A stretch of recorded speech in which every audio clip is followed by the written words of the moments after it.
বছর পরেও আমি স্বাধীনতাটাকে খুঁজছি, শেখার কথাটি দেখছি কি সবার কথাটি ভাবছি, সবার কথাটি ভাবছি কি বলার কথাটি বলছি।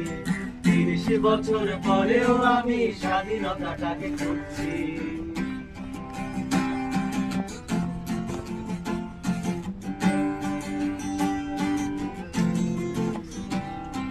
স্বাধীনতা কি বৈশাখী মেলা পান্তা ইলিশ খাওয়া, স্বাধীনতা কি বটমূলে বসে বৈশাখী গান গাওয়া, স্বাধীনতা কি বৈশাখী পান্তা ইলিশ খাওয়া, স্বাধীনতা কি বটমূলে বসে বৈশাখী গান গাওয়া, স্বাধীনতা কি বুদ্ধিজীবীর বক্তৃতা সেমিনার, স্বাধীনতা কি শহীদ বেরিতে পুষ্পের সভা, স্বাধীনতা কি গল্প